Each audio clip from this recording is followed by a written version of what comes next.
Bonjour à tout le monde, j'espère que vous allez bien. Ici Savant Céleste et aujourd'hui on se retrouve pour une nouvelle vidéo sur Uranus dans la maison 8, maison dite des ténèbres, maison de Pluton, maison du Scorpion, maison de la mort, maison des angoisses, des peurs, de là où on n'est vraiment pas du tout en sécurité, puisque la sécurité se retrouve à l'opposé dans le signe du taureau et dans la maison 2.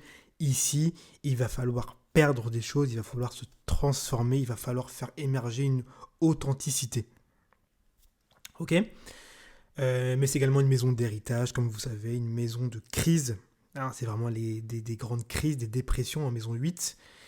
C'est vraiment des transformations, des choses qui vont véritablement vous changer à vie. Ok, dont la mort qui est l'une des transformations les plus radicales. Uranus, pour le coup, est une planète de liberté, d'émancipation, de révolution, comme vous savez, hein, vous connaissez maintenant Uranus. Donc on pourrait dire que Uranus en maison 8 est plutôt une mauvaise position. J'aurais tendance à dire que oui, en soi, puisque c'est une maison qui est malheureuse, donc toute planète dans la maison 8 est forcément dite mauvaise, en tout cas. Mais comme il est en exaltation dans le signe du Scorpion, qui est le signe de la maison 8, il y retrouve certains bénéfices, on va dire. Alors, qu'est-ce qu'on peut retrouver avec Uranus dans la maison 8? Premièrement, la maison 8, on peut retrouver, évidemment, qui est une maison de sexualité. C'est sexualité, alors pas comme dans la maison 5, qui est plutôt dans une forme de... en mode plaisir, puisque c'est la maison également de Vénus dans l'astrologie traditionnelle. Ici, c'est sexualité en mode pulsion, en mode instinct, en mode je peux pas me contrôler, c'est plus fort que moi, je dois le faire. Dans le pire des cas, évidemment, il peut y avoir de l'abus, etc. Enfin bref. Donc c'est une maison vraiment instinctive, dite animale un peu. On est vraiment des animaux. C'est le scorpion ici. Hein. L'insecte, le dard qui vient piquer, qui vient tuer létalement. Donc ici, la personne qui a ce placement-là, donc Uranus en maison 8, peut évidemment expérimenter ici de nouvelles pratiques sexuelles. C'est pas impossible. Pourquoi pas avec plusieurs personnes. Uranus, on rappelle que c'est une planète de réseau, c'est une planète plutôt de communautarisme, de groupe. C'est l'équipe, c'est la Dream Team. Donc Uranus en maison 8 prédispose forcément une forme de sexualité un peu libre, un peu dévergondée, où on ne fait pas vraiment attention, on peut être avec plusieurs personnes, dans un groupe, à plusieurs, et on peut évidemment expérimenter, essayer de nouvelles pratiques. Pourquoi? Parce que Uranus, c'est le génie un peu curieux, qui aime bien essayer tout simplement. Et donc ici, on peut essayer de nouvelles pratiques, pourquoi pas modernes, avec des objets un peu modernes. Je ne vais pas aller dans la précision, mais vous m'avez compris. Des objets un peu modernes. Uranus en maison 8 prédispose à ça. Ok. Mais la maison 8, c'est également une maison de mystère. C'est une maison un peu mystérieuse. C'est ce qui se cache un peu sous l'eau, sous la terre. On ne sait pas vraiment ce qu'il y a. Il y a quelque chose qui est en train de macérer. Il y a des bulles qui remontent un peu. On ne sait pas vraiment ce qui se passe dans cette maison-là. C'est un peu mystérieuse, mais on a un peu peur. Hein. On n'est pas non plus en confiance dans la maison 8.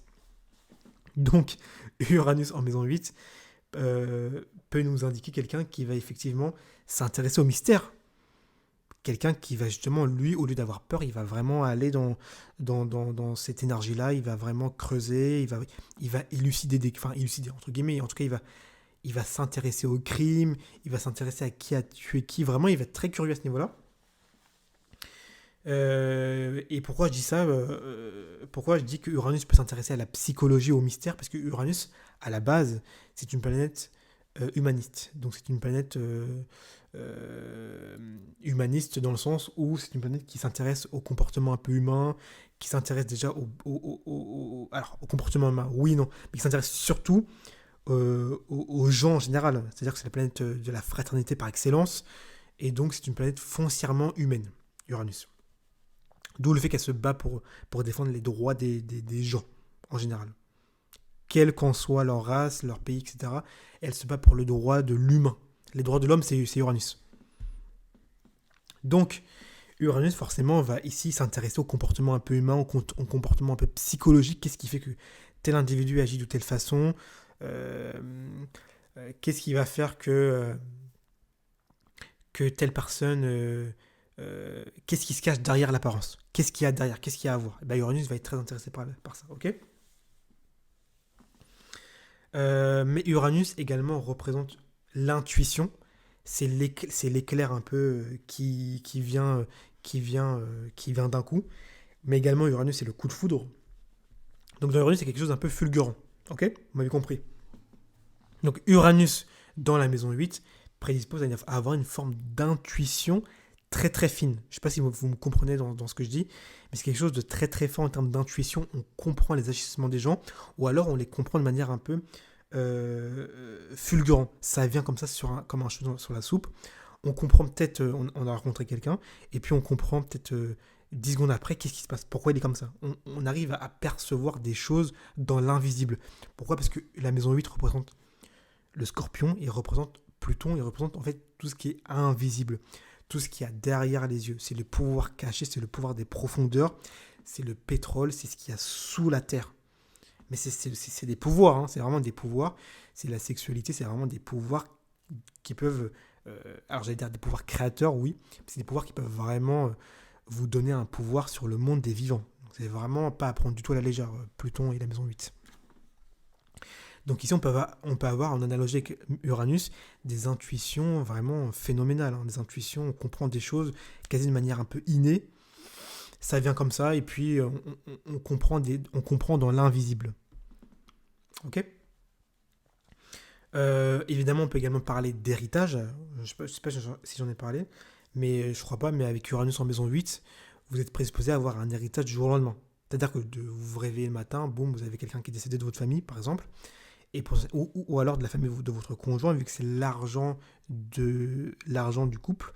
Et en fait, vous allez avoir un héritage qui vient comme ça, un peu devant votre maison, au pied de votre porte. Vous avez, voilà, je ne sais combien de sommes, c'est fulgurant, et puis voilà, vous avez de l'argent. Ok? De manière un peu brusque. Euh, mais évidemment, Uranus en maison 8, euh, vous prédispose à une mort extrêmement rapide, extrêmement brève, extrêmement imprévisible. Je dirais même soudaine. C'est-à-dire que c'est quelqu'un, alors j'ai déjà rencontré quelqu'un avec ça, c'est quelqu'un qui a eu un accident extrêmement rapide, ça s'est fait en 5 minutes, tout le monde a été alerté, opération chirurgicale dans le déroulé, enfin dans les faits, dans la suite, en réanimation, en réa. Donc c'est vraiment pas prendre à la légère. Donc Uranus en maison 8 vous prédispose, déjà comme je l'ai eu avec quelqu'un dont je viens de vous parler, à avoir une intervention chirurgicale euh, d'urgence. D'urgence. Pourquoi? Parce que Uranus en maison 8 vous prédispose à connaître la mort de façon soudaine. C'est-à-dire que la mort va arriver devant vous d'une façon tellement imprévisible que bien souvent ça va vous occasionner une opération ou en tout cas une hospitalisation d'urgence. Donc c'est tout à fait des choses qui sont tout à fait possibles. En tout cas avec Uranus en maison 8, vous frôlez la mort quasiment tout le temps. Uranus en maison 8, si vous voulez, il n'a pas vraiment peur de la mort, il est souvent face à la mort, il la frôle. Donc vous avez déjà dans votre ADN une prédisposition à connaître un accident un peu mortel, un peu létal. Voilà. Et pour finir, hein, la petite cerise sur le gâteau, Uranus dans la maison 8 vous prédispose à connaître évidemment des explosions particulièrement dévastatrices lors de vos colères. C'est-à-dire que quelqu'un qui a Uranus en maison 8, quand il explose, ça peut particulièrement être destructeur. Pourquoi? Parce qu'on est dans une maison de destruction. Et donc Uranus dans la maison 8 prédispose à forcément quasiment exploser et tout détruire sur son passage. Donc c'est une position qui peut vous amener certes des choses un peu soudaines. Hein. On peut penser à un héritage qui peut vous rehausser, mais c'est plutôt négatif Uranus en maison 8. Hein. Dans les faits, vous l'avez entendu, entre les opérations chirurgicales, la sexualité un peu débridée et la mort qui peut arriver de manière soudaine, Hein, on meurt par exemple un peu euh, comme un éclair, c'est plutôt négatif. D'où le fait que j'insiste encore une fois sur le fait de connaître l'astrologie et surtout de connaître son thème, parce que c'est pas vraiment connaître l'astrologie, mais là pour le coup, c'est vraiment connaître son thème astral, parce que plus on connaît son thème, plus on peut esquiver ce genre de situation. Si vous avez un enfant qui a ce placement-là, et en plus j'ai pas fait les aspects, mais si un de vos enfants a ce placement-là et que vous connaissez pas l'astrologie ou en tout cas vous intéressez pas à ça, le jour où il a un transit ou une révolution solaire qui vient tomber sur Uranus et qui vient toucher Uranus en maison 8 et qui vient du coup l'activer par définition et qu'il se passe quelque chose, on vous aura prévenu. Hein. On sait très bien que l'astrologie aujourd'hui c'est pas vraiment quelque chose qui est pris au sérieux. Il faudrait commencer à le faire parce qu'un placement comme Uranus dans la maison 8, il va pas faire de cadeau. Ça veut dire que s'il y a des mauvais aspects, c'est la mort directe. Voilà. En tout cas, c'est pas fait pour vous faire peur, mais il faut alerter les gens, il faut réveiller la population. En tout cas, j'espère que vous avez pu mieux comprendre ce petit placement d'Uranus dans la maison 8. Si c'est le cas, pardon, n'hésitez surtout pas à mettre un like et à vous abonner. Et on se retrouve avec d'autres vidéos.